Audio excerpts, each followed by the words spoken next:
사회위원회에서 연습을 굉장히 많이 하신 것 같습니다.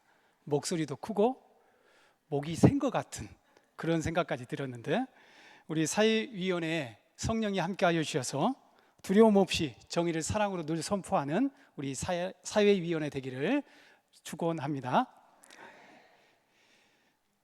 자, 옆 사람을 한번 보시고 인사를 하겠습니다. 어떻게 말씀하실 거냐면, 오늘은 정의롭게 생겼습니다 라고 하시면서 자, 인사 한번 해보겠습니다. 예. 오늘 말씀 제목이 무엇인지 아십니까? 오늘 말씀의 제목은 정의는 사랑의 얼굴이다. 그러니까 정의롭게 생겼습니다 라는 말은 사랑스럽게 생겼습니다 라는 말과 똑같다. 오늘 말씀의 제목이니까요. 그렇네요. 사람들은 종종 자신이 원하는 모습대로 하나님을 만나고 싶어 합니다. 내가 힘들 때는 나를 위로해 주시는 하나님을, 그리고 내가 필요할 때는 나의 필요를 채워줄 그런 복을 주시는 하나님을, 내 편만 들어주시는 그 하나님을 찾습니다. 우리 성도님들은 어떠신지요? 혹시 중세 유럽의 십자군 전쟁을 기억하신지 모르겠습니다. 1095년부터 시작된 이 십자군 전쟁은 수많은 사람들이 십자가를 가슴에 달고 또 방패에 달고 참여했던 전쟁입니다. 그들은 우리는 예수 그리스도를 위하여 싸운다 외쳤고, 우리가 보는 바와 같이 방패와 의복과 깃발에 십자가를 새겼습니다. 그런데 저는 이 전쟁을 생각하면 이런 생각이 듭니다. 과연 예수님께서 원하셨던 전쟁이었을까? 원수를 사랑하라고 말씀하셨던 예수님, 평화를 이루는 자가 복이 있다고 말씀하신 예수님, 십자가상에서 자신과 함께 죽어간 사람들을 위해서 기도했던 예수님, 그 예수님이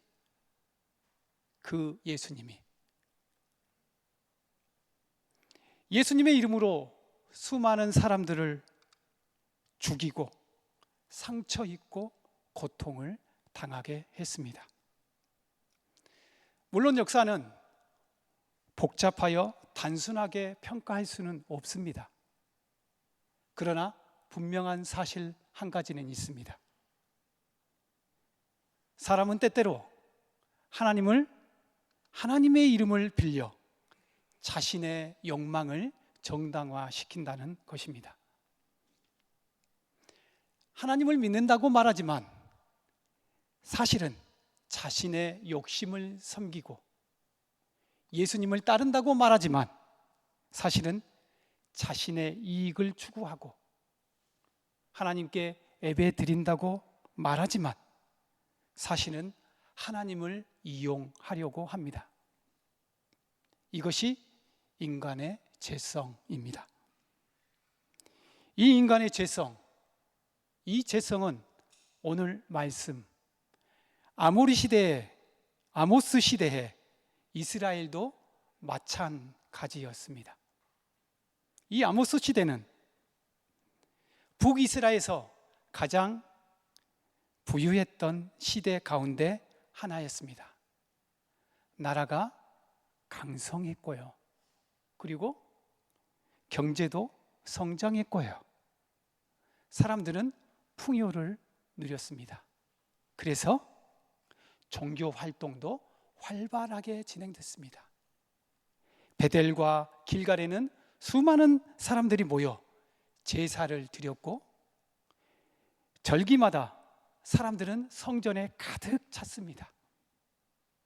누가 봐도 신앙이 살아있는 것처럼 보였죠. 그렇지만 하나님은 그들의 예배를 거절하십니다. 왜냐하면 그들은 하나님을 사랑하는 것이 아니라 자신들이 원하는 하나님을 만들어서 섬기고 있었기 때문입니다. 그래서 하나님은 오늘 말씀을 통해 충격적인 말씀을 전해주고 있습니다. 다 같이 읽어볼까요? 내가 너희 절기들을 미워하며 멸시하며 너희 성회들을 기뻐하지 아니하나니. 아멘. 내가 너희 절기들을 미워하여 멸시한다. 너희 성전들을 기뻐하지 아니한다. 그들의 예배가 하나님을 향한 예배가 아니라 자신들이 원하는 하나님을 만들어서 섬기는 종교 행위가 되었기 때문입니다. 절기를 잘 지켰지만 그들은 가난한 사람들을 짓밟았고, 예배를 드렸지만 힘없는 사람들을 억압했으며, 그리고 성전에서는 경건한 척 했습니다. 또한 그들은 우상을 섬기고 있었습니다. 우리가 아직 읽지 않았지만 우리 읽은 본문의 후렴부 26절을 보면 이렇게 적혀져 있습니다. 너희가 너희 왕 식국과 기운과 너희 우상들과 너희가 너희를 위하여 만든 신들의 별 형상을 지고 가리라. 아멘. 그런데 정말 놀라운 일은 이런 이스라엘 백성들, 우상을 섬기지 말아야 할 이 백성들이 우상을 떳떳이 섬기면서 하나님과의 약속을 잊어버리고 이 이스라엘 백성들이 여호와를 버렸다고 생각하지 않았다는 사실입니다. 난 하나님을 잘 섬기고 있는데, 난 잘 믿어. 그들은 하나님을 섬긴다고 생각했습니다. 그러나 실제로는 자기 욕망을 채워주는 하나님을 만들어 섬기고 있었다는 것이지요. 이 말은 무슨 뜻일까요? 하나님과 우상을 같은 존재로 만들었다는 것입니다. 하나님도 자기의 뜻대로 만들어 하나님을 우상화시켰다는 것이지요. 오늘 우리도 마찬가지일 수 있습니다. 하나님을 사랑한다고 말하면서 이웃의 아픔을 무시한다면, 예배는 열심히 드리지만 정의와 사랑에는 침묵한다면, 우리는 하나님을 예배하는 것이 아니라 하나님을 나만의 뜻대로 그런 하나님으로 만들고 있는 것입니다. 아모스 선지자는 당시 북이스라엘의 가장 큰 죄를 지적했습니다. 그들의 문제는 예배를 드리지 않는 것이 아니었죠. 오히려 너무 잘 드렸습니다. 그러나 하나님은 그 예배를 거절하셨죠. 왜냐하면 예배당 밖의 삶이 하나님과 전혀 닮지 않았기 때문입니다. 그래서 하나님은 24절에 말씀하십니다. 다 같이 읽을까요? 오직 정의는 물같이 공의를 마르지 않는 강같이 흐르게 할지어다. 아멘. 여기서 정의, 오직 정의를 물같이, 여기서 정의는 성경 원어로 미슈파트라고 합니다. 원래는 성문의 법정에서 사용되는 말 미슈파트입니다. 억울한 사람들의 억울함을 풀어주는 판결을 의미합니다. 약자를 보호하는 하나님의 질서입니다. 그리고 공의로 번역된 째다카는 하나님과 사람 사이, 사람과 사람 사이가 올바른 관계 속에 있는 상태를 의미합니다. 그러므로 하나님이 원하시는 정의는 단순히 법을 잘 지켜라가 아닙니다. 하나님의 형상대로 지음받은 사람이 사람답게 살아갈 수 있도록 하는 것이 바로 정의와 공의라는 것이지요. 고아를 돌보는 것, 과부를 보호하는 것, 가난한 사람들을 외면하지 않는 것, 또한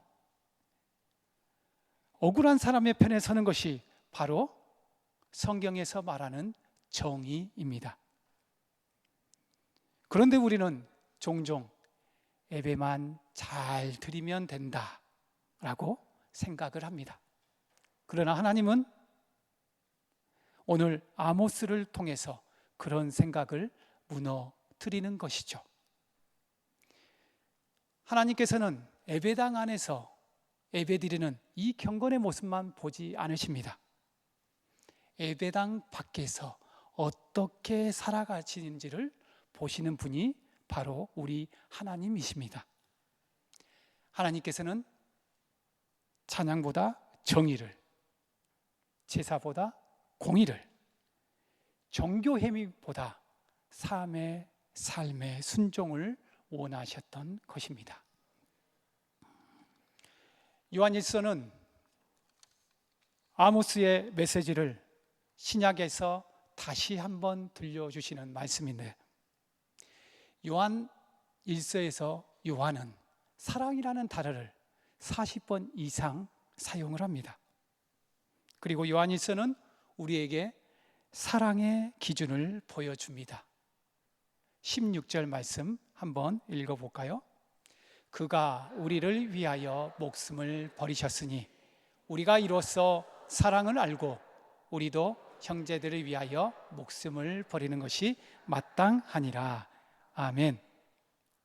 사랑은 단순한 감정이 아니라 사랑은 바로 십자가입니다.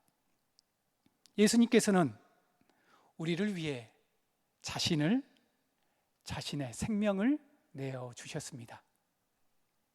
이것이 하나님 사랑의 본질인 것이죠.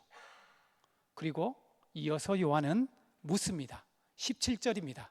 읽겠습니다.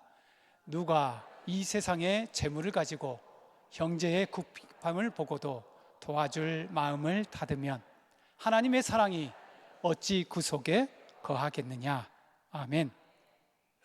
이 말씀은 신약의 아모스라고 할 수 있습니다. 아모스는 정의 없는 예배를 책망했고, 요한은 사랑 없는 신앙을 책망했습니다. 결국 둘은 같은 이야기라고 할 수 있겠죠. 하나님 사랑은 반드시 사람 사랑으로 나타나야 한다는 것이죠. 아모스의 정의와 요한의 사랑은 절대로 다른 주제가 아닙니다. 사랑이 사회 속에서 나타난 모습이 정의인 것이죠.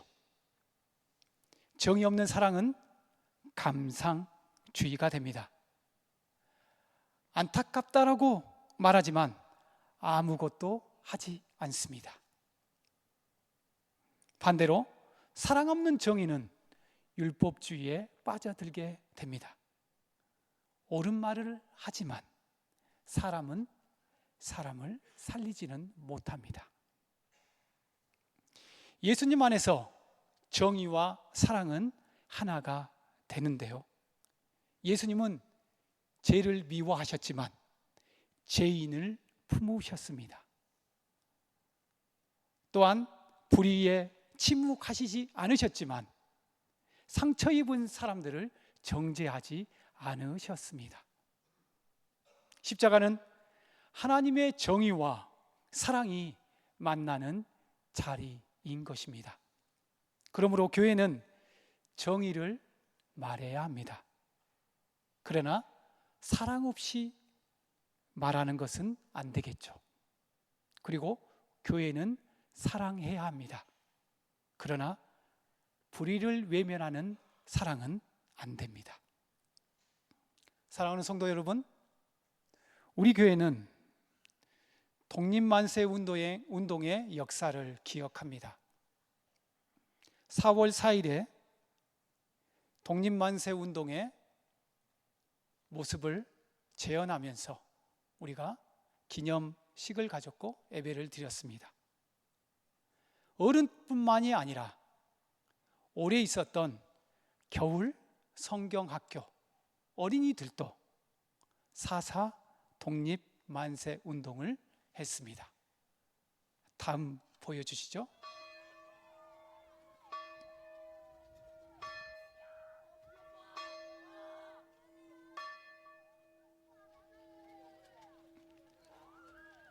또한 이런 것들만 한 게 아니라 순교의 신앙을 기억합니다. 우리가 작년에 배영석 목사님 기억 예배를 드렸습니다. 올해 또 8월에 또 하겠죠. 우리가 순교의 신앙을 기억합니다. 또한 어린이부에서 겨울 성경학교 때 배영석 목사님이 총살을 당했던 그 장소에 우리 어린이부 친구들이 가서 순교의 현장을 직접 목격하고 그곳에서 목사님이 왜 순교를 했는지 더 알아보았습니다. 또한 5.18을 기억하면서 5.18 연합 예배에 이렇게 예배로 참여를 했고, 또한 중고등부와 우리 중고등부 친구들과 함께 이렇게 5.18 묘지에 가서 우리 강진에서 5.18 민주화 운동을 했던 합수 윤한본 선생님 묘역까지 들려 그곳에서 어떻게 5.18 민주화 운동을 위해서 노력하셨는지도 들었습니다. 또한 세월호를 기억했습니다. 세월호 기억 예배 때 우리 어른들만 또한 가지 않고 중고등부 친구들과 함께 했습니다. 우리는 역사를 기념하기 위해서만 이곳에 가지 않았습니다. 또한 과거를 자랑하기 위해서 기억하지 않습니다. 성경에서 기억은 단순한 추억이 아닙니다. 성경에서 기억은 삶의 방향을 결정하는 신앙의 행위입니다. 이스라엘 백성들이 출애굽을 기억했던 이유는 하나님의 구원을 잊지 않기 위함이었고, 교회가 십자가를 기억하는 이유는 그 하나님의 사랑을 잊지 않기 위함입니다. 마찬가지로 우리 교회가 이러한 역사를 기억하는 이유는 고통받는 이웃들, 이 이웃들을 외면하지 않으시는 하나님의 마음을 기억하기 위함입니다. 정의를 사랑하시고 억눌린 자를 돌보시고 눈물을 흘리는 자와 함께 하시는 하나님의 그 마음을 기억하기 위함입니다. 그래서 사회위원회의 사명도 여기에 있습니다. 사회위원회는 그냥 정의만 외치는 그러한 곳이 아닙니다. 하나님의 사랑을 정의롭게 실천하는 위원회, 정의롭게 실천하는 공동체입니다. 오늘 우리에게는 하나님께서는 우리에게 말씀하십니다. 오직 정의를 물같이, 공의를 마르지 않는 강같이 흐르게 할지어다. 또한 말과 혀로만 사랑하지 말고 행함과 진실함으로 하자. 아멘. 사랑하는 성도 여러분, 오늘 말씀을 기억합시다. 그리고 오늘 우리 교회가 걸어온 발자취를 기억합시다. 그러나 기억에서 멈추지 맙시다. 기억에는 책임이 따릅니다. 어떤 책임일까요? 우리가 받은 믿음을 다음 세대에 전해줄 책임입니다. 우리가 배운 사랑을 다음 세대에게 보여줄 책임입니다. 우리가 실천했던 정의를 다음 세대가 이어가도록 가르칠 책임입니다. 아이들은 우리들의 말을 기억하기보다 우리의 삶을 기억합니다. 우리 중고등부 친구들이 저 뒤에 앉아 있습니다. 함께 예배를 드리고 있습니다. 이 친구들에게 우리들이 말한다고 해서, 충고한다고 해서, 좋은 말로 한다고 해서 잘 기억하지 못합니다. 그러나 우리가 하나님의 말씀을 가지고 어떻게 살았는가, 우리의 삶은 기억할 것입니다. 그러므로 우리의 신앙은 교회 안에서만 머물러서는 안 됩니다. 우리의 예배가 삶으로 이어져야 할 것입니다. 우리의 사랑이 행동으로 나타나야 할 것입니다. 우리의 기억이 다음 세대의 믿음으로 이어져야 할 것입니다. 우리 교회가 역사를 기억하는 이유는 과거에 머물기 위함이 아니라 하나님의 정의와 사랑을 오늘 살아내기 위함입니다. 그리고 그 믿음의 유산을 다음 세대에게 물려주기 위함인 것이죠. 그래서 강진읍교회가 앞으로도 하나님의 정의와 사랑이 강물처럼 흐르는 교회, 그리고 다음 세대가 그 강물에 함께 발을 담그는 그러한 교회가 되기를 간절히 소망합니다. 다 같이 기도하겠습니다. 사랑의 하나님, 오늘 아모스와 요한일서 말씀을 통하여 하나님께서 원하시는 예배가 무엇인지 배우게 하시니 감사합니다. 말로만 사랑하는 자가 아니라 행함과 진실함으로 사랑하는 자, 그런 자가 우리 모두가 될 수 있도록 인도하여 주시옵소서. 예배당 안에서 드리는 예배가 우리의 삶으로 이어지게 하시고, 하나님께 받은 사랑이 이웃을 향한 사랑과 섬김으로 드러나게 하여 주시옵소서. 우리 교회가 기억하는 믿음의 역사들이 단순한 추억으로 끝나지 않게 하시고, 독립만세운동의 그 정신, 신앙, 그리고 정의와 생명을 소중히 여기는 마음이 다음 세대에게 아름답게 이어질 수 있도록 인도하여 주시옵소서. 우리 한 사람 한 사람을 통해서 그리스도의 사랑이 세상 가운데 넘쳐날 수 있도록 인도하여 주옵소서. 예수 그리스도의 이름으로 기도드립니다. 아멘.